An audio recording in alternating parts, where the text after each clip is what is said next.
En août 2009, une jeune femme de 32 ans nommée Linda Chen a mystérieusement disparu alors qu'elle était à une semaine de son mariage. Un homme a été suspecté, arrêté et accusé du meurtre de cette dernière et pourtant, 14 ans plus tard, ce meurtre est toujours irrésolu. Direction dès à présent la Suède afin de découvrir l'affaire de Linda Chen.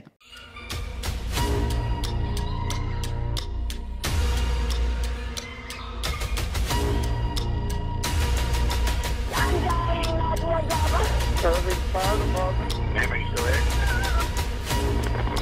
Ma'am, are you still there?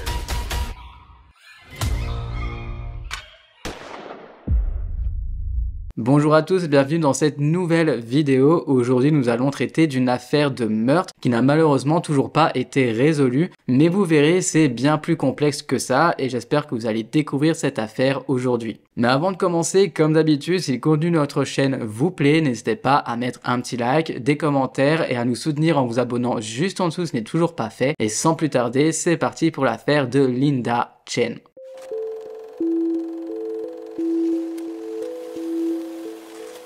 Le 1er août 2009, une jeune femme âgée de 32 ans nommée Linda Chen a mystérieusement disparu alors qu'elle était à une semaine seulement de son mariage. La jeune femme, qui était sortie avec des amis ce samedi soir, n'est jamais rentrée chez elle, causant la plus grande des inquiétudes à son futur époux. C'est dès le lendemain matin que son fiancé, Mats Alm, a décidé de prévenir la police pour la première fois.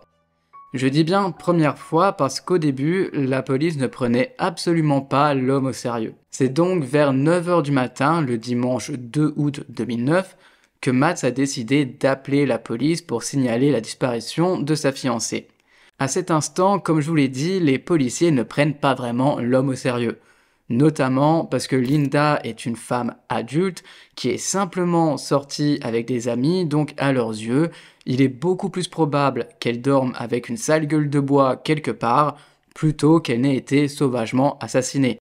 Et finalement, statistiquement, eh bien, ils ont tout de même raison. Les policiers lui disent alors de rappeler plus tard si jamais elle ne rentre toujours pas au domicile, mais ils ne semblent absolument pas inquiets pour la jeune femme. Pour eux, elle va rentrer saine et sauf à la maison. Sauf que le lendemain, après une journée et une nuit sans nouvelles de Linda, pour ne rien arranger, cette dernière ne s'est pas présentée au travail. Et ça, ce n'est clairement pas dans ses habitudes. Son conjoint continue alors de tenter de la joindre sur son téléphone portable, mais ses appels restent sans réponse. Finalement, lorsque ce dernier n'a toujours pas eu de nouvelles de sa fiancée le mardi, soit le 4 août, il a décidé de se rendre directement au poste de police en personne afin de signaler la disparition de Linda. Heureusement, les policiers le prennent directement au sérieux, ils font un rapport et interrogent pour la première fois Matt concernant la disparition de Linda Chen. C'est tout à fait normal qu'ils soient interrogés par les forces de l'ordre, bien que ce soit lui qui l'ait porté disparu. D'une part, parce qu'il est la dernière personne à l'avoir vue, et d'autre part, parce que c'est son fiancé. Et dans ce genre d'affaires, eh bien, c'est les personnes que l'on interroge en premier. Les policiers en charge de l'interrogatoire lui demandent donc de raconter tout ce dont il se rappelle de leur dernière journée ensemble, afin de connaître son itinéraire ainsi que ses dernières activités. Mats revient donc sur cette journée en expliquant tout d'abord que leur mariage est prévu pour dans un petit peu plus d'une semaine et que suite à ça, eh bien, il y avait pas mal d'agitation dans l'air. Il y avait un petit peu de tension, ce qui est normal puisqu'ils sont stressés et ils avaient beaucoup d'activités à faire parce qu'ils sont dans la dernière ligne droite. Il y a encore quelques préparatifs à finaliser pour que le plus beau jour de leur vie se passe à merveille. Apparemment, le couple avait déjà fait ses photos de mariage avec Linda qui portait la robe qu'elle avait choisie pour le mariage et Mats, lui, qui portait déjà son alliance. Comme ça, au moins, les photos étaient déjà faites, ça fait du temps de gagner pour le jour du mariage.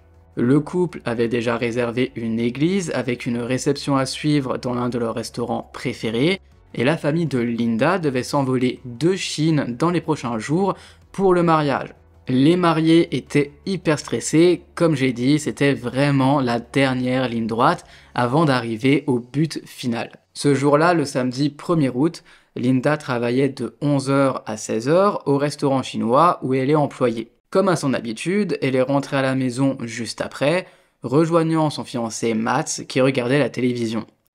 Ensemble, ils ont décidé de se rendre à l'épicerie pour acheter des steaks parce que le lendemain, ils prévoyaient d'inviter les parents de Matt à dîner.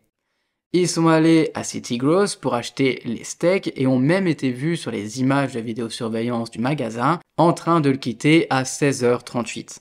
Sur les images, on voit d'ailleurs à quel point l'homme est bien plus grand que Linda, il est beaucoup plus imposant face à elle, et ensemble, ils sourient, ils rigolent, pendant qu'elle s'accroche amoureusement à son bras. Linda porte un haut blanc, un leggings blanc ainsi que des sandales noires, et ce fut la dernière observation confirmée de Linda. Le couple est ensuite rentré chez eux en voiture pour déposer leurs courses, puis ils ont décidé de faire un petit tour toujours dans leur voiture et de vérifier les derniers préparatifs du mariage. Puisque la famille de Linda devait arriver dans les prochains jours, elle voulait faire le tour des quelques endroits qui pourraient être sympas à leur montrer, à leur faire découvrir, pour qu'ils puissent visiter un petit peu plus la région. La jeune femme voulait également faire une dernière vérification de l'église ainsi que du restaurant où allait avoir lieu la réception. Rien ne devait être laissé au hasard pour l'un des plus beaux jours de sa vie. Au total, tous ces préparatifs et petits détours dans la région a duré 2h30. Le couple s'est ensuite arrêté dans un joli petit café très romantique qui était situé le long d'une rivière où ils ont mangé 2-3 trucs avant de rejoindre l'église. Après être passés à l'église où ils devaient se marier, ils ont tenté de se rendre au restaurant où doit se tenir la réception, mais celui-ci était fermé donc ils ont dû rebrousser chemin. À la fin de cette longue après-midi à courir partout, les futurs mariés sont rentrés chez eux vers 20h. Et c'est à ce moment-là, une fois arrivés à leur domicile, que Linda a dit à Matt qu'elle avait l'intention de sortir avec des amis après le dîner afin de se vider un petit peu la tête. Elle n'a pas dit où elle allait, ni même avec qui elle allait, mais après qu'ils aient fini de manger, elle a directement commencé à se préparer en se lavant les cheveux et en se maquillant. Linda a mis les mêmes vêtements qu'elle avait portés plus tôt dans la journée, donc le haut blanc ainsi que le leggings blanc, mais cette fois-ci, elle avait changé de chaussures. Elle a remplacé ses sandales noires qu'elle portait plus tôt dans la journée par une paire de talons hauts, qui sont d'ailleurs ses chaussures de mariage. Après s'être préparée, cette fête toute belle, c'est vers 21h que Linda a quitté son domicile pour y trouver ses amis. Selon les déclarations de son fiancé, cette dernière n'est pas rentrée chez elle ce soir-là. Entre 1h et 8h du matin, il y aurait eu une multitude d'appels téléphoniques ainsi que de SMS envoyés au téléphone de cette dernière par Matt, mais il n'a reçu aucune réponse. L'homme explique également que sa fiancée n'avait pas du tout mentionné où elle allait, ni avec qui, ni ce qu'elle allait faire finalement, mais qu'il pensait qu'elle aurait éventuellement pu être avec un collègue de travail, un homme nommé Tommy Chen. Une fois toute la déclaration de l'homme enregistrée, la police a évidemment de suite commencé à creuser concernant la disparition de la jeune femme et en vérifiant tous les dires de Matt. Et dès le début, il y avait plein de choses qui n'allaient pas du tout dans son témoignage. Les enquêteurs ont pu effectivement confirmer certaines parties de la chronologie des événements de la journée de la disparition de Linda. En effet, celle-ci s'est bel et bien rendue à son travail ce jour-là. Le couple est effectivement allé à l'épicerie pour prendre des steaks, comme on le voit sur la vidéo de caméra surveillance. Cependant, après ça, les enquêteurs n'ont pas été en mesure de vérifier la suite des événements. De tous les témoins qu'ils ont tenté d'interroger, que ce soit des amis, des voisins, des collègues, personne n'avait vu Linda. Personne n'a vu cette dernière retourner à l'appartement avec des courses ou même quitter son appartement plus tard dans la soirée. Rapidement, ils ont été à la rencontre du collègue de travail mentionné par Matt dans sa déclaration, ce fameux Tommy Chen, avec qui le fiancé pensait que Linda serait peut-être sortie. Mais, l'homme a d'une part nié avoir été avec Linda ce soir-là. Mentionnons même aux policiers qu'avec Linda, il ne s'était jamais vu en dehors du travail et qu'il ne comprend même pas pourquoi son fiancé a pu penser une chose pareille. Tony a déclaré qu'ils n'étaient même pas réellement des amis. Finalement, ils étaient juste des collègues de travail qu'ils entendaient bien. Donc voilà, comme des collègues à qui on parle un petit peu de nos vies, on discute, c'est des rapports amicaux, mais en dehors du travail, il n'y a rien de plus. C'était le cas de Tony et de Linda, donc même pour les policiers, ça semblait étonnant que Matt déclare qu'elle aurait pu être éventuellement avec ce dernier. Si c'est ta future femme avec qui tu es censé te marier la semaine prochaine, tu sais plus ou moins les fréquentations que cette dernière est là, et tu sais qui elle ne voit pas. Donc bref, hormis ce détail un petit peu bizarre dès le début, les policiers continuent leur enquête. Les agents continuent l'enquête, mais malheureusement, ça reste tout de même un retour à la case départ pour ces policiers. Personne n'a vu Linda, on ne sait pas avec qui elle était, alors, eh bien cette fois-ci, ils décident de se tourner vers son ex-mari, qui est le père de l'enfant de Linda. Sauf que rebelote, l'enquête tombe à l'eau puisque l'homme assure ne pas avoir vu la femme, et en plus de ça, il a un alibi en béton pour le soir de la disparition, ils ont pu le vérifier, l'homme n'a rien à voir avec Linda. Mais avant d'aller plus loin dans l'enquête, je vous fais une brève présentation de nos deux protagonistes, Linda et Matt, afin que vous en sachiez un petit peu plus sur eux.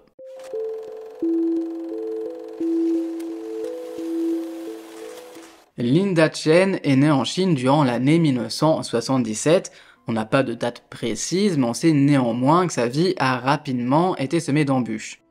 La petite Linda se retrouvait arrachée de ses parents à un très jeune âge, parce qu'ils avaient enfreint la règle de l'enfant unique lorsqu'ils ont eu son petit frère, une règle que la Chine avait mis en vigueur de 1979 à 2015. Les deux enfants ont passé un certain temps dans un orphelinat aux Philippines avant d'obtenir finalement le statut de réfugié en Suède à l'âge de 15 ans. Linda et son frère se sont rapidement acclimatés à leur nouvelle culture, ils ont grandi dans une famille d'accueil sous la garde d'une femme nommée Eno Johansson, qui s'intéressait d'ailleurs particulièrement à Linda. Pour la jeune fille, Eno était comme une deuxième mère. Elle était reconnaissante de l'avoir dans sa vie, quand bien même elle attendait toujours que le reste de sa famille puisse la rejoindre en Suède. Alors évidemment, la vie que la jeune fille a eue lui a causé énormément de traumatismes, notamment des blessures d'abandon, et il n'est donc pas si étonnant que ça que ses amis ainsi que sa famille la décrivent comme quelqu'un qui voulait être aimé de tous plus que tout. La jeune femme rêvait avant tout de trouver un homme avec qui passer le reste de sa vie. Elle croyait aux belles histoires d'amour où ils finissent leur vie ensemble avec plein d'enfants. Elle avait envie d'un mari sur qui compter, un mari aimant, et Linda voulait le trouver désespérément, au point de croire à toutes les belles paroles qu'on pouvait lui dire. C'est pour cette raison qu'elle était une femme très vulnérable aux hommes qui pourraient vouloir profiter d'elle, en la berçant avec des jolis mots, comme ça a malheureusement été le cas lors de son premier et de son deuxième mariage, qui n'ont duré que quelques années et qui ont tous deux échoué après des allégations d'abus. C'est au cours de l'un de ces mariages que Linda a mis au monde son fils, qu'elle aimait plus que tout mais qu'elle a laissé sous la garde de son père après le divorce, parce qu'elle ne se sentait pas forcément apte à répondre aux besoins de l'enfant, étant complètement déboussolée par le divorce et instable psychologiquement parlant. La jeune femme rêvait de se ressaisir, d'être bien plus stable, d'aller de l'avant, de devenir même infirmière et d'obtenir un jour la garde complète de son fils, et c'est ce qui la motivait à se dépasser et à devenir encore meilleure chaque jour qui passe. En 2008, Linda a commencé à travailler dans un restaurant près de l'endroit où elle vivait à Falun en Suède, appelé Chinatown Restaurant. Alors évidemment, ça reste de l'hôtellerie, donc ça payait pas forcément bien, mais au moins ce travail pouvait couvrir toutes ces dépenses, comme le loyer et la nourriture, et également de pouvoir mettre un tout petit peu d'argent de côté, dans l'espoir, bien sûr, de pouvoir reprendre ses études un jour. En plus de ça, ce métier, c'était une opportunité pour elle, puisque ça lui permettait également de continuer à parler sa langue maternelle, le mandarin, donc elle pouvait continuer de pratiquer cette langue, ce qui était tout de même pratique, et ça lui permettait pendant un court instant de retrouver également sa culture qui lui manquait énormément. Linda était décrite comme étant une femme passionnée de mode qui s'assurait toujours qu'elle soit bien habillée, qu'elle ait les cheveux bien coiffés, avec un visage bien maquillé à chaque fois qu'elle quittait la maison. Pour elle, il était important d'être toujours bien apprêtée, d'être sur son 31, d'autant qu'elle venait de rencontrer quelqu'un en ligne. En effet, la jeune femme, après 2 divorces, avait commencé à discuter sur les réseaux sociaux avec un homme nommé Matt Alm, qui avait 2 ans de plus qu'elle. Matt étudiait pour être professeur de langue, il n'avait donc pas encore de travail et vivait grâce à son prêt étudiant. Ensemble, ça a très vite matché et la relation a été rapide, puisqu'il n'a pas fallu longtemps avant que le jeune homme n'emménage dans l'appartement de Linda et que le couple commence à parler de mariage. Alors je ne sais pas vous, mais lorsque c'est aussi rapide que ça, généralement, j'ai tendance à prendre mes précautions et avoir un petit peu peur. Un autre point commun entre eux étant que tout comme Linda, Matt avait déjà été marié. Et tout comme pour Linda, il avait rencontré son ex-femme en ligne, elle aussi, sur un site de rencontre. Son ex était une jeune femme qui vivait au Pérou, jusqu'où il a voyagé pour la rencontrer, et à qui il a fait une demande en mariage presque immédiatement. Malheureusement, le mariage ayant sûrement été bien trop précipité, il y a eu rapidement des problèmes dans leur relation. Et ce n'est pas tout, puisque Matt, n'ayant pas l'argent nécessaire pour payer le mariage dont sa fiancée rêvait, eh bien, au lieu d'épargner suffisamment de l'argent comme une personne censée, il a décidé de détourner environ 10 000 $ de son travail dans un magasin du coin. En fin de compte, le mariage a échoué à cause de son crime, de la pression sur les finances et de sa décision de finalement la quitter pour une autre femme. Tout comme Matt l'avait fait avec sa première femme, eh bien il a déménagé rapidement et a demandé en mariage Linda quelques mois seulement après qu'ils aient commencé à sortir ensemble. Et que tu le fasses une fois, on peut mettre ça sur le compte de la jeunesse et des premiers amours, mais que tu le fasses 2 fois, ça semble encore plus louche. Linda, quant à elle, n'a pas forcément vu son comportement comme étant des signaux d'alerte et était au contraire très excitée à l'idée d'épouser Matt, espérant que cette fois-ci, ça allait être enfin l'homme de sa vie. La jeune femme a accepté la demande en mariage et ils ont fixé la date pour 1 an plus tard, le 8 août 2009. À ce moment-là, Linda devait travailler très dur à son travail, elle faisait beaucoup d'heures supplémentaires pour avoir des revenus en plus afin de payer les factures et d'épargner pour leur mariage, puisque Matt, eh bien, il étudiait encore pour devenir enseignant et il n'apportait aucun revenu au sein du couple puisqu'il refusait d'avoir un petit job étudiant à côté.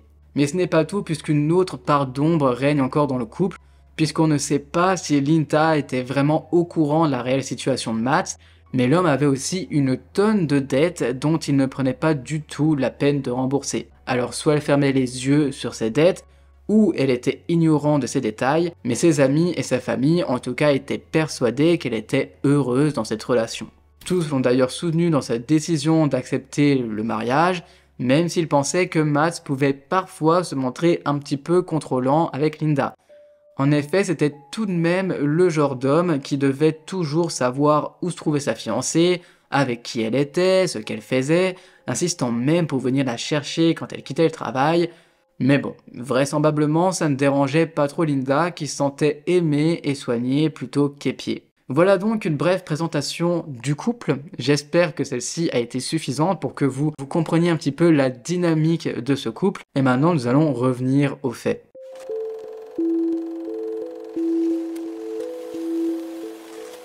Rappelez-vous, le 1er août 2009, jour de la disparition de Linda Chen, Matt Salm avait déclaré aux policiers qu'il avait fait tout un trajet de 2h30 après avoir été à l'épicerie en compagnie de Linda. Eh bien, les policiers ont également trouvé qu'il y avait là aussi quelques trous dans toute cette histoire. Matt a affirmé que la première chose qu'ils ont fait était de s'arrêter dans un café pour regarder le remorqueur qui était sur l'eau, mais il n'avait pas de reçu pour prouver sa version. Il a affirmé ensuite qu'ils étaient allés à l'église où leur mariage devait avoir lieu, mais personne là-bas n'a pu le confirmer.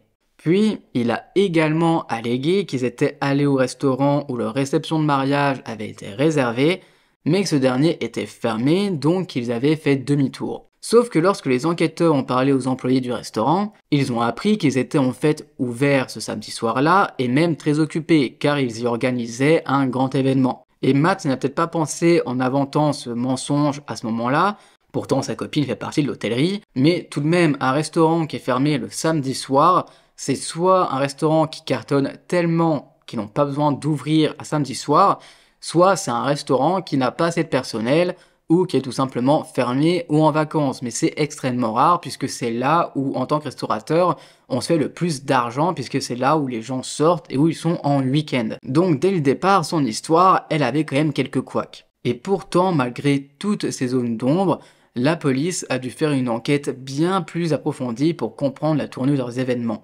Pendant que l'enquête se déroulait, les membres de la famille de Linda ont tous commencé à arriver à Nain à Falun, où ils sont censés assister à un magnifique mariage. Mais au lieu de ça, eh bien ils se retrouvent inquiets à aider à retrouver la future mariée.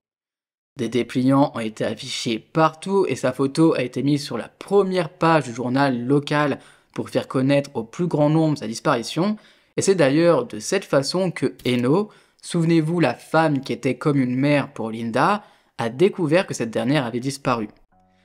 En le découvrant de cette manière, Eno s'est senti dérangé par le fait que Matt ne l'ait pas appelé, ne l'ait pas prévenu pour le lui faire savoir puisqu'ils sont tout de même relativement proches. Alors, lorsqu'elle l'a appelé pour savoir ce qui était arrivé à Linda, elle a été d'autant plus surprise que d'entendre la voix joyeuse de l'homme à l'autre bout de la ligne. Pour elle, Matt ne ressemblait pas du tout à un fiancé qui était inquiet parce que sa future épouse avait mystérieusement disparu. Mais elle, de son côté, était bien déterminée à aider à trouver Linda et à comprendre ce qui a bien pu lui arriver. Alors que la police poursuit son enquête sur l'endroit où se trouve la jeune femme, Matt a fait plusieurs interviews et a même participé à une émission de télévision suédoise populaire qui se trouvait en direct et qui présente différentes histoires de crimes.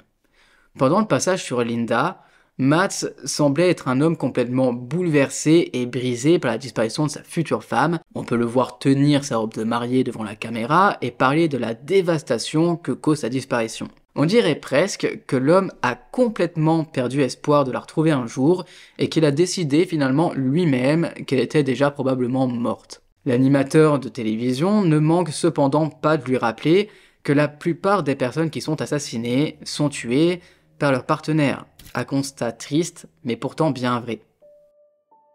Mais à part des soupçons, rien ne relie l'homme à la disparition de Linda Chen. Un peu plus d'1 mois s'est écoulé depuis la disparition de la jeune femme, et bien qu'il semblait aux yeux du public que l'enquête se refroidissait au fil des semaines, il se passait en réalité beaucoup de choses en interne.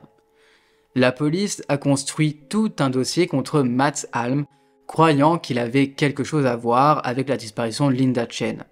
Les policiers ont trouvé ça vraiment étrange qu'ils ont été incapables de vérifier où elle se trouvait après ce fameux passage à l'épicerie. Pour eux, c'est complètement impensable que personne d'autre n'ait vu cette jeune femme. Rapidement, ils ont appris que Matt avait plusieurs dettes sur le dos et que Linda payait toutes les factures, y compris le remboursement de son prêt étudiant. Ils ont donc pensé peu à peu que l'argent pourrait être un motif valable pour que Matt ait voulu s'en prendre à Linda, puisqu'elle avait en plus de ça signé déjà toutes les assurances vie au préalable avant le mariage pour que celui-ci puisse un jour avoir des assurances vie si un jour malheureusement elle décède. Et effectivement, ça commence tout de même à faire beaucoup autour de l'homme. On ne peut pas vérifier sa version. En plus de ça, il y a quelques couacs à l'intérieur. C'est la dernière personne à l'avoir vue. Aucun de ses amis ne devait la voir ce soir-là, n'est au courant de quoi que ce soit. Et en plus de ça, l'homme est bourré de dettes.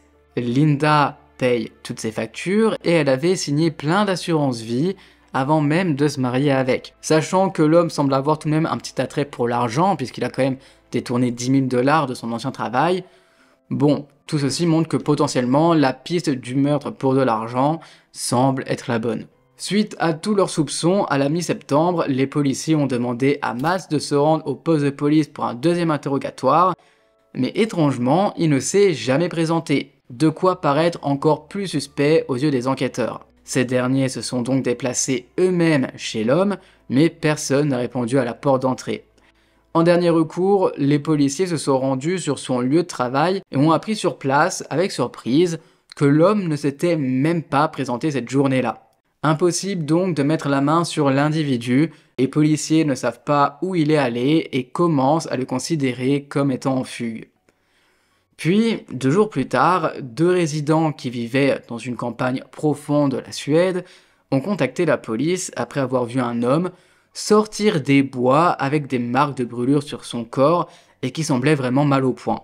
Les cheveux de cette personne étaient complètement brûlés et il avait également des blessures au niveau de ses poignets. Puisque l'homme était blessé et qu'il semblait avoir besoin d'aide, les personnes qui l'ont trouvé ont mis une couverture sur lui et ont attendu à ses côtés l'arrivée de la police. Et lorsque les policiers sont arrivés sur place, c'est avec stupeur qu'ils ont reconnu l'homme allongé sur le sol avec des brûlures sur tout son corps.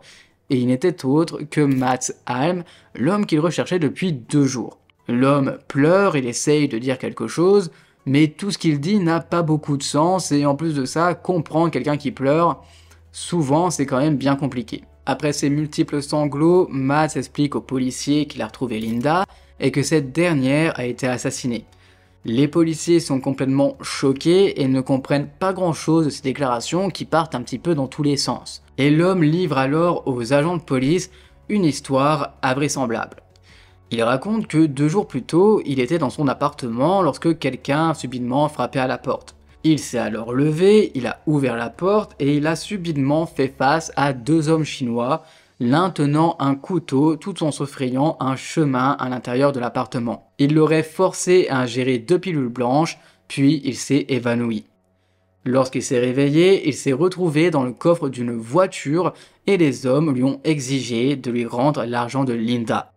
Il leur a répondu qu'il ne savait pas du tout où se trouve l'argent de sa fiancée, ni même de quoi il parle, et suite à ça, ses assaillants lui ont de nouveau donné 2 nouvelles pilules à manger pour que celui-ci s'évanouisse. Le lendemain, il prétend s'être réveillé encore une fois dans un coffre, toujours accompagné des 2 hommes, qui lui ont donné un peu à manger ainsi qu'une tasse pour qu'il puisse uriner. Une fois de plus, ils lui ont demandé où se trouvait l'argent de Linda, et là encore, il a répondu qu'il ne savait pas où il se trouvait. Matt a de nouveau dû prendre des pilules et rebelote, il s'est évanoui. Cette fois-ci, selon lui, lorsqu'il s'est réveillé, il se trouvait dans les bois et surtout, ses vêtements étaient en feu. À côté de lui se trouvait le corps de sa fiancée, Linda, qui était malheureusement morte et dont le corps était dans un grave état de décomposition. Après son récit, Matt a donné à la police des instructions pour qu'ils puissent se rendre à l'endroit où ils ont effectivement retrouvé des restes humains. Malheureusement, le corps était tellement décomposé qu'il n'a pas pu immédiatement être identifié, cependant il se profile comme une femme qui portait les mêmes vêtements que Linda aurait porté le jour de sa disparition. Le corps a donc rapidement été emmené pour que des médecins légistes puissent identifier la victime, et entre-temps, Matt a de son côté été envoyé à l'hôpital afin d'être soigné de ses blessures, mais une fois qu'il a été soigné, il a immédiatement été placé en garde à vue pour meurtre. Matt a toujours nié avoir quelque chose à voir avec la mort de sa fiancée et répète qu'il est lui aussi une victime d'une soi-disant mafia chinoise. Pendant que les enquêteurs attendaient une confirmation sur l'identité du corps, ils ont examiné toute la zone où il avait été trouvé. Il y avait des restes évidents d'un incendie, y compris du bois et du tissu brûlé. Les agents ont également trouvé un ensemble de chaussures rouges qui ont été confirmées plus tard comme appartenant à Matt, et il ne semblait pas que Linda ait été tuée au même endroit où son corps a été retrouvé. Et malheureusement, ils n'avaient aucune idée de l'endroit où le crime avait pu avoir lieu, ce qui les freine toujours un peu dans leur enquête. Lorsque les résultats de l'autopsie de la victime est arrivé, alors évidemment, il a été confirmé que c'était bel et bien Linda Chen, mais il a également été déterminé qu'elle était probablement décédée entre le 1er août et le 9 août. Malheureusement, son corps était tellement décomposé qu'aucune cause de décès n'a pu être déterminée.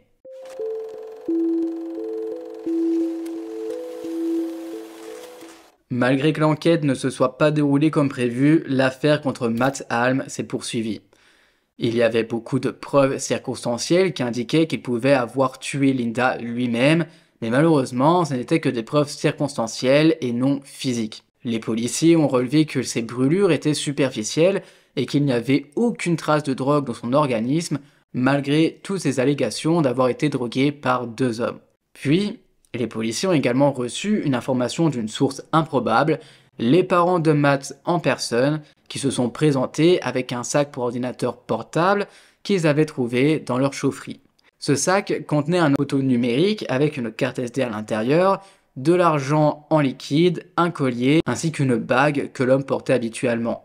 Il y a aussi ce qui a été décrit comme une lettre d'adieu à ses parents, où le jeune homme s'est essentiellement excusé, où il a dit qu'il devait leur donner tous ses articles pour les garder en lieu sûr, et où il leur disait qu'il les aimait, mais il n'y avait pas forcément de raison qui était donnée du pourquoi et du comment l'homme leur faisait une lettre d'adieu. Toutefois, bien que la lettre semblait être l'écriture de Matt, ce dernier a toujours nié l'avoir écrite un jour.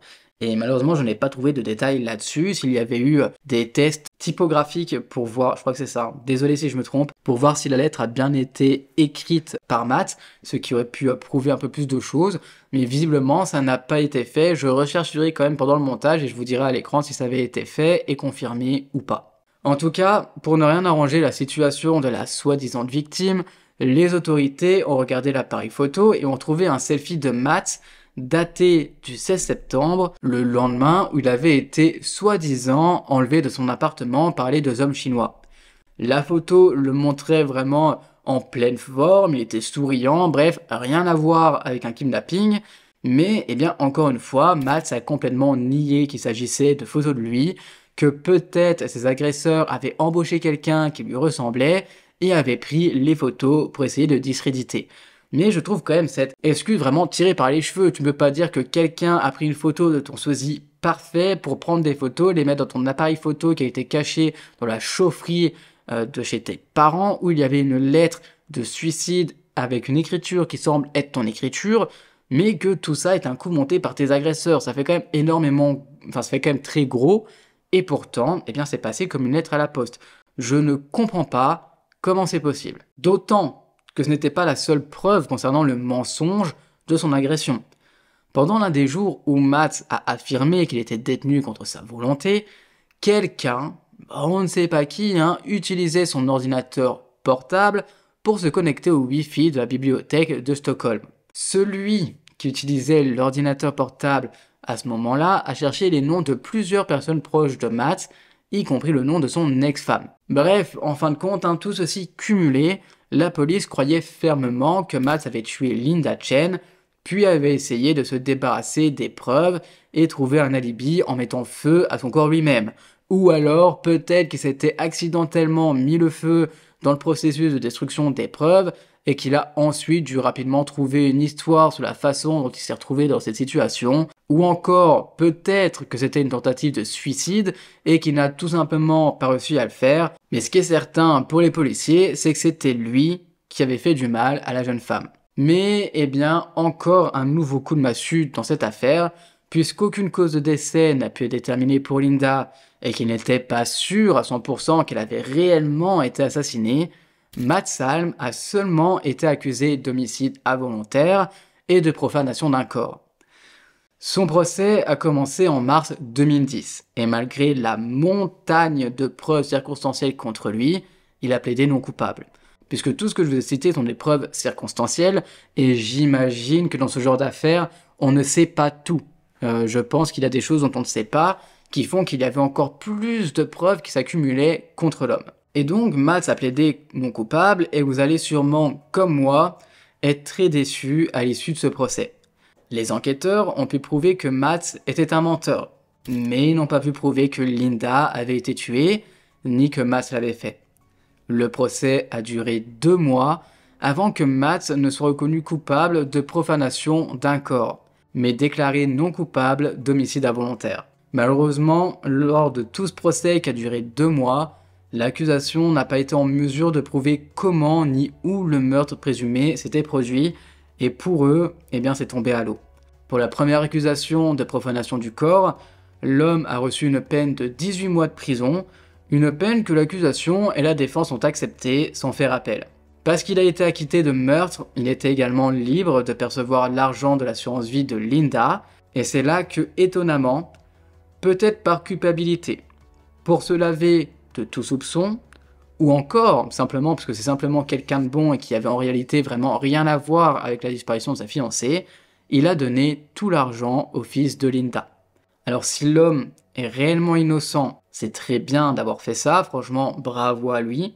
En revanche, si il est coupable, c'est bien de l'avoir fait, mais ça n'excuse en rien le fait qu'il ait pu tuer Linda. Le meurtre de Linda Chen reste donc irrésolu à ce jour, mais beaucoup, dont la famille et les amis de la jeune femme, restent sûrs et certains que Matt Salm est l'homme qui lui a enlevé la vie, et qui a privé un jeune garçon de s'épanouir aux côtés de sa mère. Alors avant de passer à la conclusion, ma question pour vous est cette dernière. Pensez-vous également que Matt Salm est l'homme qui a tué Linda Chen, ou pensez-vous que c'est juste un malheureux hasard, toutes ces preuves circonstancielles contre lui, et que son histoire de kidnapping était réellement vraie? J'attends évidemment votre retour dans les commentaires.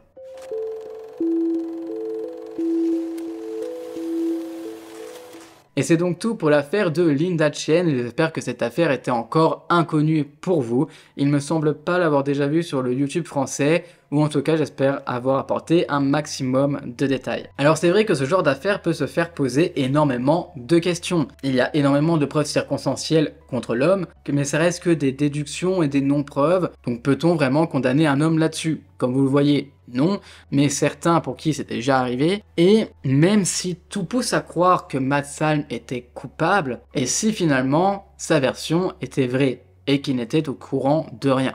C'est tout à fait possible. Même si personnellement, je pense que Matt Salm est coupable, mais ça ne reste qu'à mon avis. En tout cas, n'hésitez pas vous à me dire ce que vous pensez de cette affaire dans les commentaires. N'hésitez pas à mettre un petit like juste en dessous si le contenu de cette vidéo vous a plu et si la chaîne vous plaît en règle générale. Merci à vous et on se retrouve très prochainement pour une nouvelle vidéo. Ciao!